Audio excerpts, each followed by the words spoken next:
Hello बच्चों। तो आज मैं अपनी बात नहीं करूंगा और ना ही मैं आप सबकी बातें करूंगा। आज मैं बात करूंगा सरकार के बारे में। हमारी सरकार, आपकी सरकार, है ना। हमारे देश की सरकार, हमारे राज्य की सरकार। हम लोग सरकार के बारे में बात करेंगे। तो बच्चों, हम लोग अक्सर सरकार शब्द सुनते हैं, तो आखिर यह क्या है? सरकार क्या करती है? What is government? लोकतांत्रिक सरकार की क्या विशेषताएं हैं? तो हम लोग इस चैप्टर में इन क्वेश्चंस के आंसर ढूंढने की कोशिश करेंगे। अच्छा, जैसे अगर कभी आप लोग अखबार देखते हो और अगर मैं बिहार के एक अखबार की बात करूं तो वहां हमें क्या दिखाई देता है? वहां पे तरह तरह के हेडलाइंस दिखते हैं ना हमें। जैसे कोसी का बांध टूटा, महाप्रलय की स्थिति, सरकार ने दिए जांच के आदेश, बिहार के 26 जिलों को सरकार ने सूखाग्रस्त घोषित किया, इलाहाबाद उच्च न्यायालय में सफाई की जरूरत, सुप्रीम कोर्ट, 70,000 शिक्षक बहाल होंगे, मुख्यमंत्री कह रहे हैं। शिक्षक बनने के लिए आपको देनी होगी शिक्षक पात्रता परीक्षा। मनरेगा में धांधली की जांच होगी, ये बात एक मंत्री ने कही। 9वीं कक्षा के छात्र छात्राओं को सरकार देगी साइकिलें। बिहार में खिलाड़ियों को मिलेंगी सरकारी नौकरियां। और दिल्ली में जो किसान आंदोलन हो रहा है, सरकार ने उसके लिए बातचीत का प्रस्ताव दिया। तो बच्चों, आप लोगों ने गौर किया होगा, हम लोगों ने जितने भी स्टेटमेंट्स अभी पढ़े हैं, मैंने जो स्टेटमेंट्स पढ़े हैं न्यूज़पेपर के हेडलाइंस के बारे में, तो हर सेंटेंस में या हर दूसरे सेंटेंस में कहीं ना कहीं सरकार की भागीदारी है कि ये बात सरकार के द्वारा कही जा रही है या सरकार के मंत्री के द्वारा कही जा रही है। तो बच्चों, मन में सवाल उठता होगा ना कि आखिर ये सरकार है क्या? और मुझे लगता है जो बच्चे 12-14 साल के होते हैं, 12 साल से कम के होते हैं, वो अक्सर कभी कभी जब इस तरह की खबरें सुनते हैं, टेलीविज़न में, न्यूज़पेपर में, मैगजीन्स में पढ़ते हैं या घर में लोगों को बातचीत करते हुए सुनते हैं, तो सोचते होंगे कि आखिर ये सरकार क्या भला है, ये है क्या चीज़? ये government, central government, state government, आखिर ये चीज़ है क्या गवर्नमेंट, है ना। तो बच्चों, विभिन्न क्षेत्रों से संबंधित निर्णय लेने एवं काम करने के लिए सरकार की जरूरत होती है। ये निर्णय कई विषयों से संबंधित हो सकते हैं। सड़क और स्कूल कहाँ बनाए जाएं, अधिक से अधिक बच्चे स्कूल कैसे पहुँचें, बहुत ज़्यादा महंगाई हो जाने पर किसी चीज़ के दाम कैसे घटाए जाएं, बिजली की आपूर्ति, सप्लाई को कैसे बढ़ाई जाए। सरकार कई सामाजिक मुद्दों पर भी कार्रवाई करती है। सरकार गरीबों की मदद करने के लिए कई कार्यक्रम भी चलाती है। इनके अलावा वह अन्य महत्वपूर्ण काम भी करती है, जैसे कि डाक, तार, फोन, रेल सेवा चलाना, है ना। ये जो ट्रांसपोर्टेशन सर्विस है, पोस्टल सर्विस है, टेलीकॉम सर्विसेज है, तो ये सारी की सारी चलाने की जिम्मेवारी किसकी है? सरकार की है। तो बच्चों, क्या लगता है कि सरकार है क्या चीज़? सरकार एक सेटअप है, एक सिस्टम है, एक व्यवस्था है, एक मैनेजमेंट टीम है ना। तो सरकार का काम देश की सीमाओं की सुरक्षा करना और दूसरे देशों से शांतिपूर्ण संबंध बनाए रखना भी है। उसकी जिम्मेदारी यह सुनिश्चित करना है कि देश के सभी नागरिकों को पर्याप्त भोजन, शिक्षा और अच्छी स्वास्थ्य सुविधाएं कैसे मिले। जब प्राकृतिक विपदा घिरती है, जैसे कि सूखा हो, बाढ़ हो या भूकंप हो, तो मुख्य रूप से सरकार ही पीड़ित लोगों की सहायता करती है ना। तो आखिर सरकार इतना सब कुछ कैसे कर पाती है और सरकार के लिए इन कामों को करना क्यों जरूरी है? जब लोग इकट्ठे रहते हैं और काम करते हैं तो कुछ हद तक सामूहिक व्यवस्था की भी तो जरूरत होती है और इसके लिए कई आवश्यक निर्णय लेने होते हैं। कुछ ऐसे नियमों की जरूरत होती है जो सब पर लागू हो और एक बराबर लागू हो, है ना। तो लोगों के लिए सरकार कई तरह से काम करती है। वह नियम बनाती है, निर्णय लेती है और अपनी सीमा में रहने वाले लोगों पर उन्हें लागू करती है। नियम या कानून बनाने का काम व्यवस्थापिका करती है। बनाए गए नियम एवं लिए गए निर्णयों को सब पर लागू करने का काम कार्यपालिका करती है। व्यवस्थापिका एवं कार्यपालिका सरकार के अंग हैं। अगर कहीं कोई विवाद होता है या कोई अपराध करता है तो समाधान के लिए लोग न्यायालय जाते हैं और न्यायालय भी सरकार का ही अंग है। तो आगे के चैप्टर्स में हम लोग इसके बारे में और डिटेल में पढ़ेंगे। तो अभी हम लोगों ने क्या पढ़ा कि सरकार के 3 अंग हो गए, 3 हिस्से हो गए, व्यवस्थापिका, कार्यपालिका और न्यायपालिका, है ना। अच्छा, अभी इसमें हम लोगों ने एक बात पढ़ी थी कि लोगों के लिए सरकार कई तरीकों से काम करती है और अपनी सीमा में रहने वाले लोगों पर उन्हें लागू करती है। तो इसमें बच्चों मैं ये बताना चाहूँगा कि जैसे कुछ नियम होते हैं जो पूरे देश में एक बराबर लागू होते हैं और कुछ नियम होते हैं जो स्टेट लेवल पर लागू होते हैं। जैसे बिहार सरकार जो नियम बनाएगी वो बिहार में रहने वाले बिहारी लोगों पर लागू होगी, बिहार में रहने वाले नागरिकों पर लागू होगी। तमिलनाडु सरकार जो नियम बनाएगी वो तमिलनाडु स्टेट में रहने वाले लोगों पर लागू होगी। महाराष्ट्र सरकार जो नियम बनाएगी वो मुंबई महाराष्ट्र में रहने वाले लोगों पर नियम बनाएगी, उस पर लागू होगी।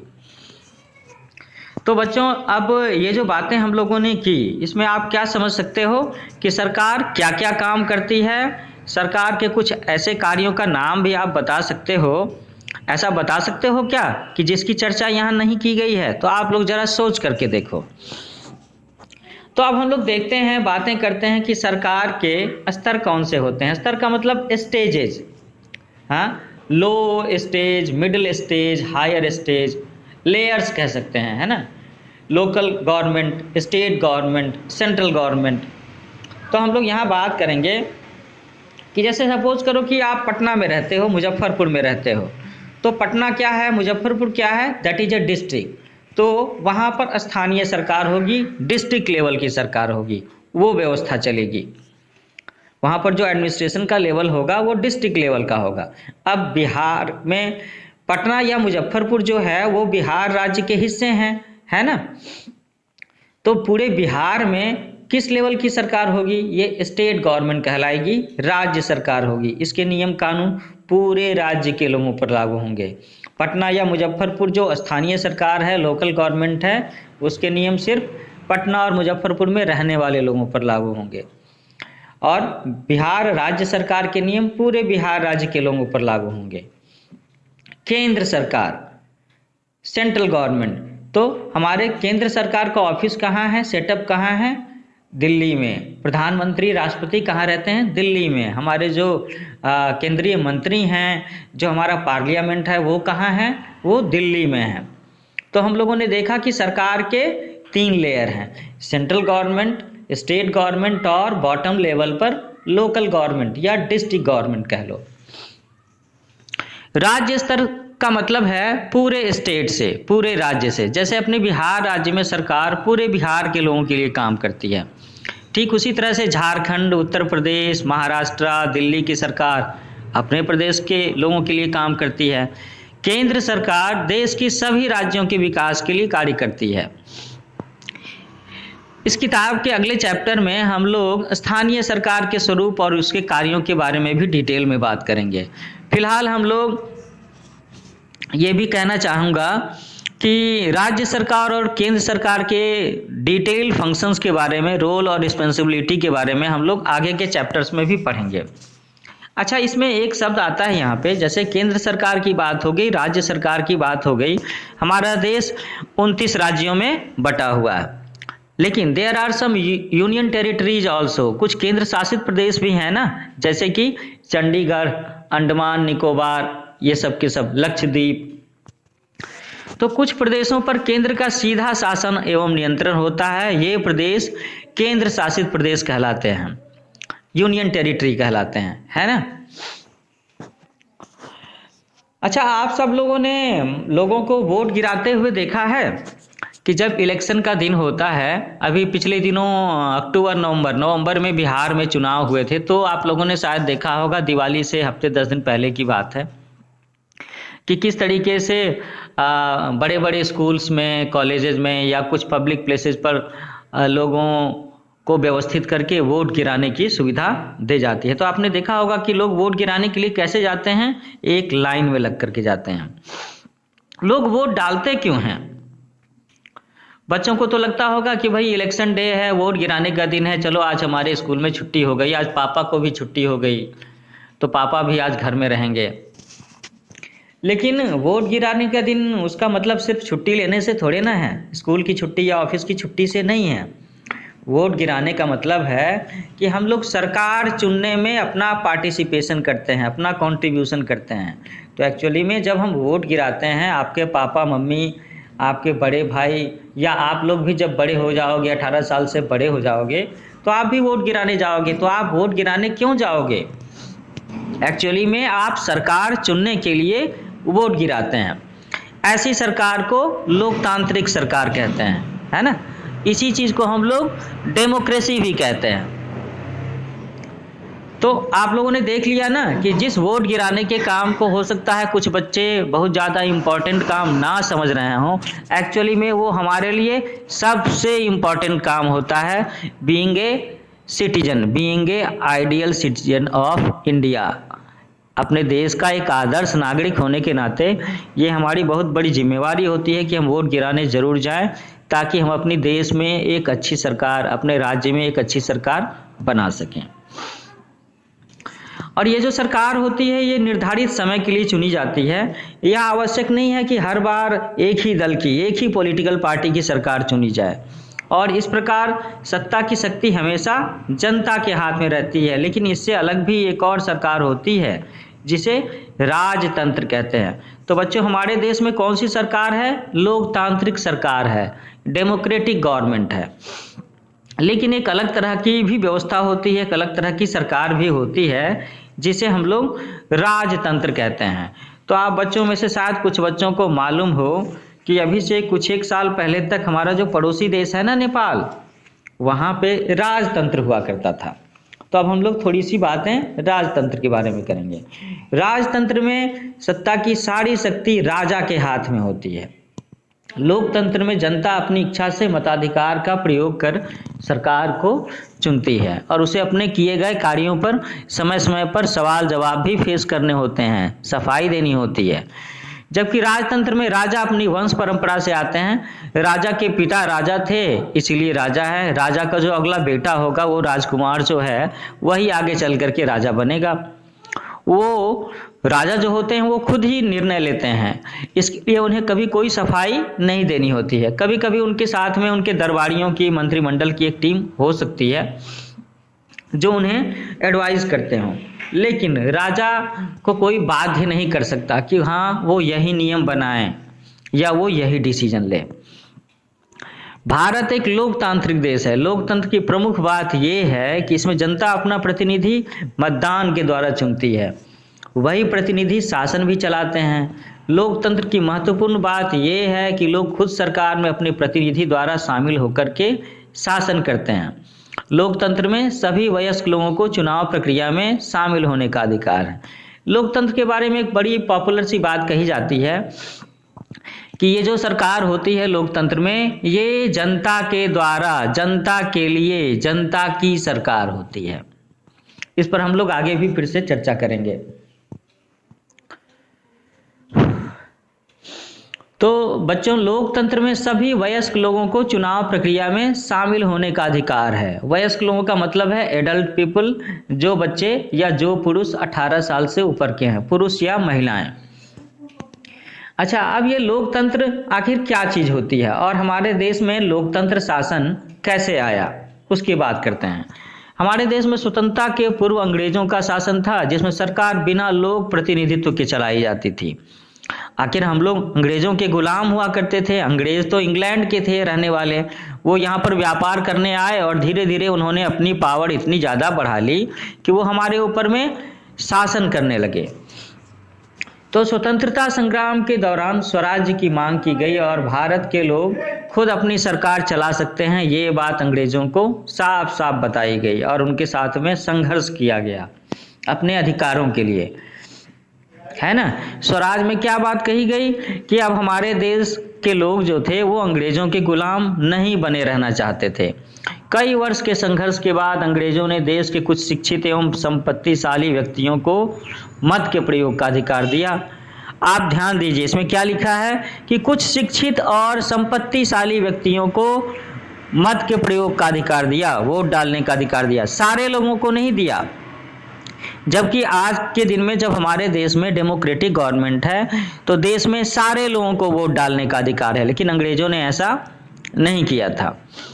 देश के गरीबों, अशिक्षितों, औरतों एवं अभिवंचित वर्ग के लोगों को वोट डालने का अधिकार प्राप्त नहीं था। स्वतंत्रता संग्राम के दौरान सभी लोग उसमें शामिल हुए और यह विचार हुआ कि सभी को वोट डालने का अधिकार मिलना चाहिए और ये आंदोलन काफ़ी बुलंद किया गया। इसी विषय में महात्मा गांधी ने 1931 में यंग इंडिया मैगजीन के मारे उसके जरिए उसमें उन्होंने लेख लिख करके यहाँ के नागरिकों से कहा था कि मैं ये विचार सहन नहीं कर सकता कि जिस आदमी के पास संपत्ति है सिर्फ वही वोट दे सकता है, लेकिन वह आदमी जिसके पास चरित्र है पर संपत्ति या शिक्षा नहीं, वह वोट नहीं दे सकता। जो दिन भर अपना पसीना बहाकर ईमानदारी से काम करता है वह वोट नहीं दे सकता, क्योंकि उसने गरीब आदमी होने का गुनाह किया है। ऐसी बातें लिखी थी महात्मा गांधी जी ने 1931 में, क्योंकि उस समय सब लोगों के पास में वोट डालने का अधिकार नहीं था। जबकि बच्चों आप समझ रहे होंगे कि आज के दिन में कोई आदमी गरीब हो, अमीर हो, हिंदू हो, मुस्लिम हो, धनी हो, खेत वाला हो, नौकरी पेशे वाला हो, है ना, गोरा हो, काला हो, लेकिन अगर वो भारत के देश का नागरिक है, इफ़ ही और she is an Indian citizen, तो उसके पास में वोट डालने का अधिकार है। लोकतांत्रिक देशों में महिलाओं को वोट डालने का अधिकार भी होना चाहिए, जिसे प्राप्त करने के लिए दुनिया भर की महिलाओं को कई संघर्ष करने पड़े। अमेरिका तथा पश्चिम यूरोप में पहले महिलाओं को वोट डालने का अधिकार नहीं था। वहाँ वोट डालने के अधिकार के लिए महिलाओं ने काफ़ी सालों तक आंदोलन किया। उन्होंने जगह जगह पर अपने आप को लोहे की जंजीरों से बांधकर प्रदर्शन किया। वे जेल गईं, महिलाएं भूख हड़ताल पर बैठीं। इसी प्रकार पूरे विश्व में महिलाओं को वोट डालने के अधिकार का विचार फैला। 1902 ईस्वी में ऑस्ट्रेलिया, 1920 में अमेरिका और 1928 में इंग्लैंड और उसके बाद फ्रांस, भारत, इटली, जापान आदि देशों में महिलाओं को वोट डालने का अधिकार प्राप्त हुआ। बच्चों आप देख रहे हो ना कि इंग्लैंड में 1928 ईस्वी में मिला है वोट डालने का अधिकार महिलाओं को। स्वतंत्रता संग्राम के दौरान किए गए संघर्षों एवं समानता के विचार के कारण वर्तमान समय में भारत में सभी औरतें व मर्दों, अमीर और गरीब तथा अभिवंचित वर्ग के लोग मत दे सकते हैं। इसमें कोई विभेद नहीं है। इसी अधिकार को सार्वभौम वयस्क मताधिकार कहा जाता है। बच्चों इसमें अभिवंचित वर्ग का मतलब है समाज का वो वर्ग जिसमें कि शेड्यूल कास्ट, शेड्यूल ट्राइब, अनुसूचित जाति, अनुसूचित जनजाति के लोग आते हैं, जिन्हें अक्सर समाज के जो फॉरवर्ड कास्ट के लोग हैं, अगड़ी जाति के लोग हैं, थोड़ी हेय दृष्टि से उन्हें देखते हैं। लेकिन हमारे संविधान ने, हमारी सरकार ने उन्हें भी वोट डालने का बराबर का अधिकार दिया है। अब हम बात करेंगे एलिमेंट्स ऑफ डेमोक्रेटिक गवर्नमेंट, लोकतांत्रिक सरकार के मुख्य तत्व। लोकतांत्रिक सरकार 3 आधारभूत सिद्धांतों पर काम करती है, 3 फंडामेंटल प्रिंसिपल्स पर काम करती है। लोगों की भागीदारी, समस्याओं का समाधान, समानता और न्याय, यही इसके प्रमुख सिद्धांत हैं। अब पहली बात आती है भागीदारी की, लोगों की भागीदारी, participation of citizen, participation of people. Astha के घर में एक छोटा सा एग्जाम्पल है यहाँ पे कि आस्था नाम की एक बच्ची है, उसके घर में आज सुबह सुबह काफ़ी चहल पहल देख उसके पड़ोसी ने उसके पिता से पूछा कि क्या आज कोई खास बात है। तो शर्मा जी ने कहा कि मतदान करने क्या आप भी चल रहे हैं। पड़ोसी ने उत्तर दिया कि नहीं, मुझे विश्वास नहीं है कि कुछ बदलेगा। दोनों में खूब बहस हुई। तो बच्चों इसमें किस बात पर दोनों में बहस हुई होगी? आस्था के पिताजी और उसके पड़ोसी में। आस्था के पिताजी समझते हैं कि मुझे वोट डालना चाहिए, ये ज़रूरी काम है और इसके ज़रिए मैं एक अच्छी सरकार बनाने में मदद कर सकता हूं। जबकि शर्मा जी का सोचना है कि नहीं, वोट डालने से कुछ भी नहीं बदलेगा, सरकार पहले जैसी चलती थी वैसे ही चलती रही होगी। तो ये तो गलत सोच है शर्मा जी की कि अगर हम अपने प्रतिनिधि को बदलते हैं तो सरकार के काम करने के तरीके में भी बदलाव आएगा ना, तो वोट डालना चाहिए। चुनाव में वोट देकर हम अपने प्रतिनिधि चुनते हैं या प्रतिनिधि लोगों की तरफ से निर्णय लेते हैं। तो बच्चों ये जो हमारे शहर के एमएलए होते हैं या एमपी होते हैं, दे आर आवर रिप्रेजेंटेटिव्स, वो हमारे प्रतिनिधि हैं। उन्हें किसे चुना है? हमने चुना है। यह मानकर चला जाता है कि प्रतिनिधि निर्णय लेते वक्त लोगों की ज़रूरतों और मांगों को ध्यान में रखेंगे। सभी सरकारों को एक निश्चित समय के लिए चुना जाता है और ये आमतौर पर भारत में ये जो समय है 5 साल का है। एक बार चुने जाने के बाद सरकार 5 वर्ष तक सत्ता में रहती है, पावर में रहती है। सरकार का सत्ता में बने रहना तभी संभव है जब लोग उन्हें चुने। चुनाव का समय लोगों के लिए वह घड़ी है जब वे लोकतंत्र में अपनी ताकत को महसूस करते हैं। इस तरह से नियमित चुनाव होने से लोगों का सरकार पर नियंत्रण बना रहता है। तो चुनाव के समय में लोग अपनी ताकत का प्रदर्शन कैसे करते हैं? वोट डाल करके। तो बच्चे सोचते होंगे कि भाई एक वोट डालने से क्या होता है, तो मैं कहता हूँ 1 रुपये से क्या होता है? वही 1 रुपये का सिक्का या वही 5 रुपये का सिक्का जो आप अपनी गुल्लक में डालते हो। और अगर आप रोज अपने गुल्लक में एक एक सिक्का डालते हो तो वही सिक्का दिवाली के समय में कभी फोड़ करके देखना उस गुल्लक को, वो हो सकता है 1000 रुपये हो, 2000 रुपये हो। तो ये है 1-1 रुपये की शक्ति, 1-1 वोट की शक्ति, बूंद बूंद से घड़ा भरने की शक्ति, बूंद बूंद से समुद्र के भरने की शक्ति। तो यही शक्ति हमारे वोट में भी है। तो इसीलिए अगर हम लोगों को वोट देने का अधिकार मिला हुआ है तो हमें वो पावर एक्सरसाइज करनी चाहिए, हमें वोट जरूर डालना चाहिए, है ना। और इसी वोट के जरिए हम चाहें तो एक अच्छी सरकार बना सकते हैं और एक सरकार जो अच्छे से काम नहीं कर रही हो उसे सरकार से गिरा भी सकते हैं, उसकी जगह पर नई सरकार बना सकते हैं। वोट देने के अलावा लोकतांत्रिक सरकार के निर्णयों और नीतियों में से लोगों में भाग लेने के और भी कई तरीके हैं। लोग सरकार के कार्यों में रुचि लेकर और उसकी आलोचना, उसकी क्रिटिसाइज करके भी अपनी भागीदारी निभाते हैं। अगर हम सपोर्ट करें तो, विरोध करें तो, है ना। यदि सरकार जनता के कार्यों को सही रूप से नहीं करती तो जनता अपना विरोध प्रकट कर सकती है। और जनता अपना विरोध कैसे प्रकट करती है? दे कैन राइट लेटर्स, वो पत्र लिखते हैं, ज्ञापन देते हैं, धरना देते हैं, जुलूस निकालते हैं, हड़ताल, they can go on strike, sometimes they also start signature campaign, हस्ताक्षर अभियान, कोर्ट में केस करते हैं, सत्याग्रह करते हैं। इतने सारे तरीकों का इस्तेमाल जनता कर सकती है सरकार के कार्यों के विरोध के रूप में। अगर सरकार के काम से जनता संतुष्ट नहीं है तो उनका विरोध करने के लिए इतने सारे तरीके अपनाए जा सकते हैं। इन माध्यमों के द्वारा वे अपनी बात सरकार तक पहुंचाते हैं और इस तरह लोकतांत्रिक सरकार में जनता सरकार बनाने से लेकर सरकार के कार्यों की समीक्षा करने में भी भागीदार होती है। अच्छा, अब हम लोग जैसे सोचते हैं कि कभी ऐसा हो कि सरकार और जनता के बीच में डिस्प्यूट हो जाए, विवाद की स्थिति हो जाए। जैसे अभी अभी एक विवाद की स्थिति दिल्ली में भी है, जहां पर पिछले 40-50 दिनों से बहुत सारे किसान संगठनों ने, पंजाब, हरियाणा, उसके आसपास के किसानों ने आंदोलन किया हुआ है। वो सेंट्रल गवर्नमेंट के द्वारा जो कृषि कानून बनाया गया है उसका विरोध कर रहे हैं। तो अगर ऐसी ही डिस्प्यूट की स्थिति हो जाए सरकार और जनता के बीच में, then how this dispute will be settled. भाई, सरकार के साथ हम लड़ तो नहीं सकते, विरोध प्रदर्शन तो कर सकते हैं ना कि नहीं, मैं सरकार के इस नियम का सपोर्ट नहीं करता, मुझे लगता है कि सरकार का ये नियम जनता के पक्ष में नहीं है। तो बच्चों, हमारा देश लोकतांत्रिक है, यहाँ विभिन्न प्रकार के विवाद उत्पन्न होते रहते हैं और इसके कई कारण हो सकते हैं। उदाहरण के लिए कि दूसरों के हितों का ख्याल ना रखना, आपसी समझ ना होना, किसी और की भाषा या क्षेत्र को नीचे देखना। कई बार लोग सरकार के नियमों से ही, सरकार के निर्णय से भी असहमत होते हैं और इससे भी विवाद उत्पन्न होता है। सरकार की जिम्मेदारी होती है कि वह विवादों का समाधान करे ताकि वह हिंसा का रूप नहीं ले सके, मारपीट ना हो सके, दंगा ना हो सके, है ना। तो आइए अपने समाज के कुछ विवादों पर नज़र डालें और देखें कि सरकार इसके समाधान में कैसे अपना रोल प्ले कर सकती है। अच्छा, जैसे कि गांव में ग्राम पंचायत होते हैं ना, उससे रिलेटेड एक एग्जाम्पल मैं डिस्कस कर रहा हूँ कि जैसे ग्राम पंचायत नवहट्टा सहरसा में राम प्रवेश रहते हैं।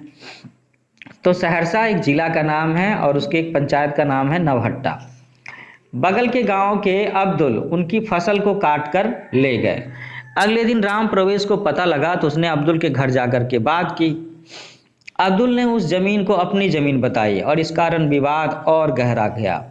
लौटकर राम प्रवेश ने सारी बातें ग्राम प्रधान को बताई। तो बच्चों यहाँ पर ध्यान देने की बात है, दो शब्द, ग्राम पंचायत और ग्राम प्रधान। यहाँ पर डिस्प्यूट किसके बीच में है? अब्दुल और राम प्रवेश के बीच में। और किस चीज़ को लेकर के है?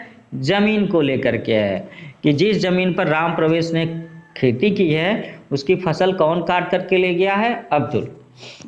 और अब वो कहता है कि नहीं, वो जमीन मेरी है। वहाँ घनश्याम भी मौजूद था।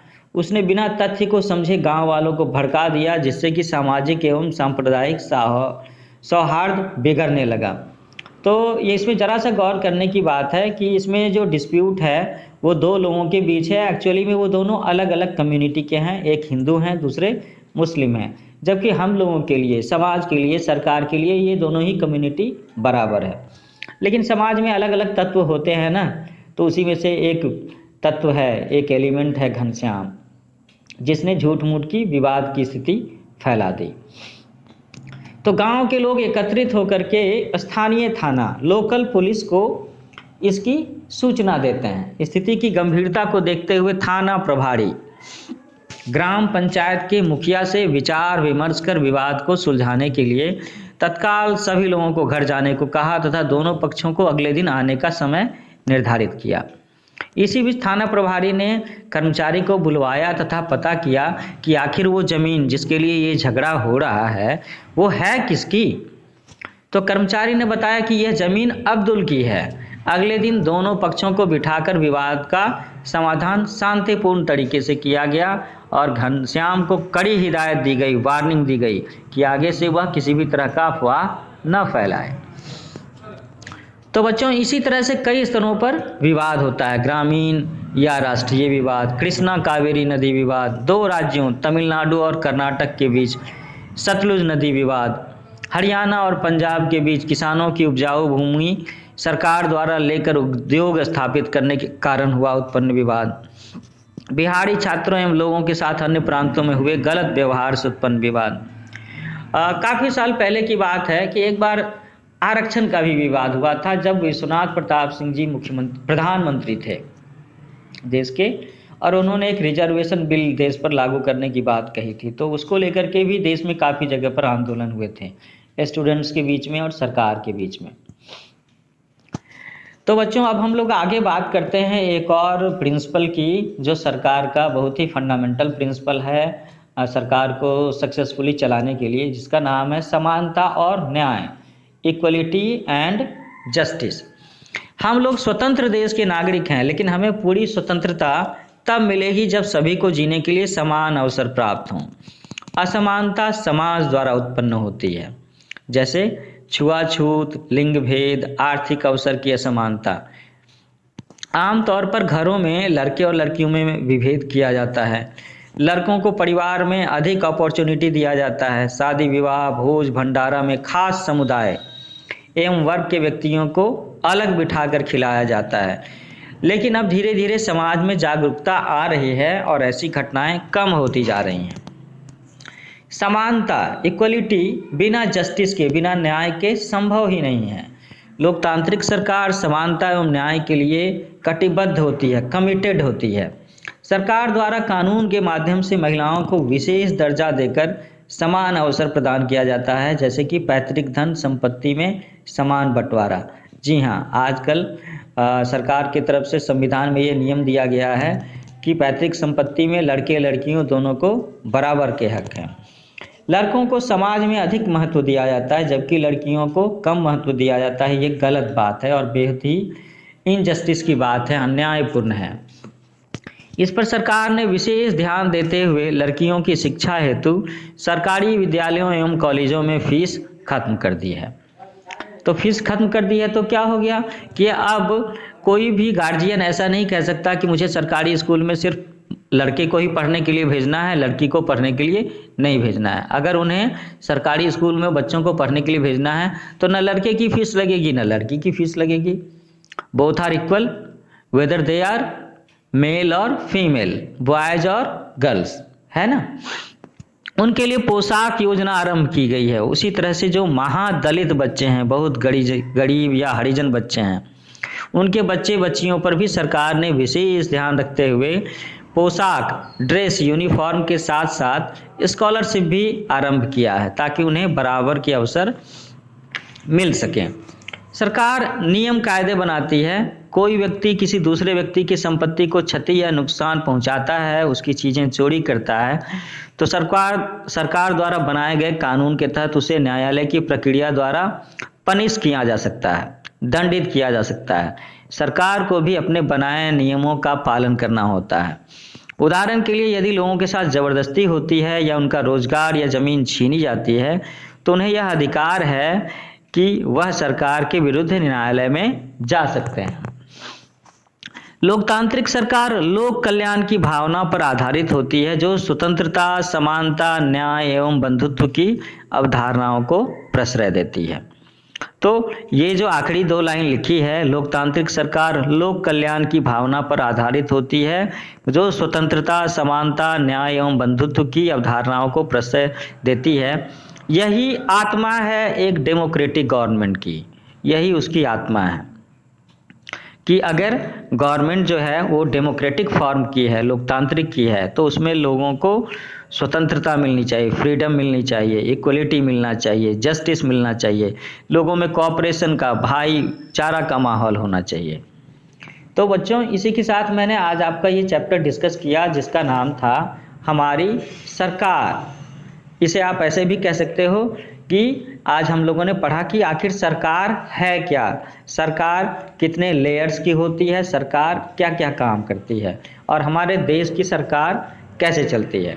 तो बच्चों, जल्दी ही हम लोग सोशल स्टडीज़ के, सोशल साइंस के एक अगले लेक्चर सेशन में आपसे फिर से मुलाकात होगी और उस चैप्टर का नाम होगा स्थानीय सरकार। तो आप मेरे चैनल को लाइक करें, सब्सक्राइब करें, शेयर करें। इसका नाम है न्यू एज कोचिंग। तो हम लोग जल्दी मिलते हैं, तब तक के लिए आप सब अपना ख्याल रखें। Take care.